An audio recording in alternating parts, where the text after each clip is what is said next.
my name is Gilberto Gomez, and I'm doing the 3 scenarios for my final project, my final presentation for Straight in Line.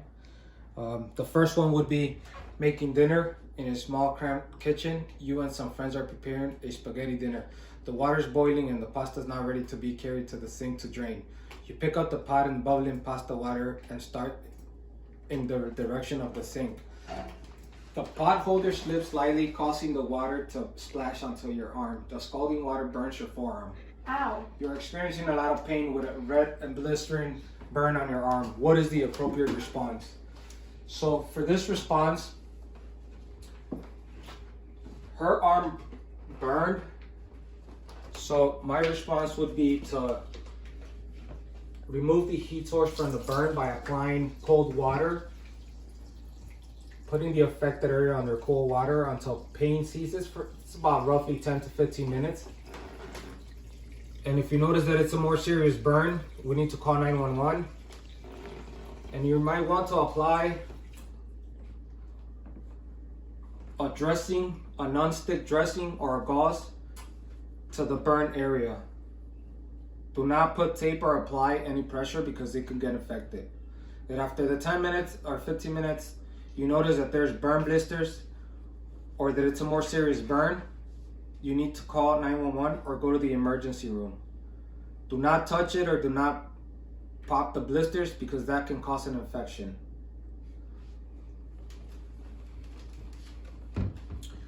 The next scenario, I'm going to be doing the bug repellent. You're outside with a friend and the mosquitoes are gently biting. So you decide to help each other and spray insect repellent on each other. You accidentally spray Ow, we got it in my eye. repellent on her eye. What is the next appropriate response?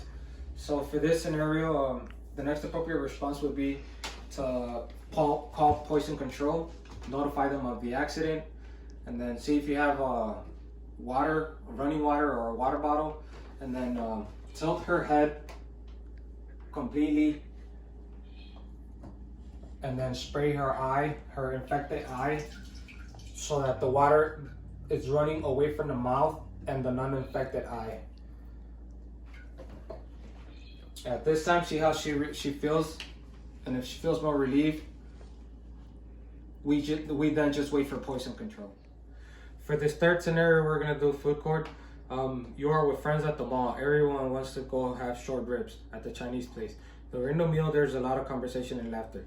Josh starts to gag and looks panicked. He holds his throat and is not making any noises or coughing. What is the appropriate response? So the appropriate response for this scenario would be to ask Natalie if you're choking.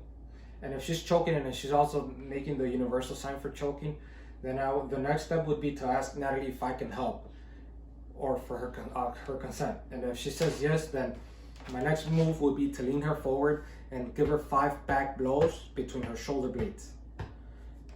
And if that doesn't work, I would stand behind her, put my leg between her legs, my arm around her abdomen, my other arm on top of my arm, and begin inward and outward thrushes.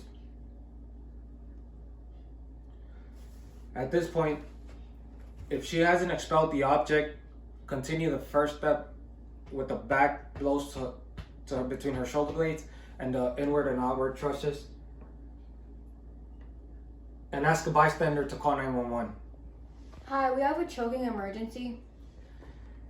At this moment, be prepared to apply CPR.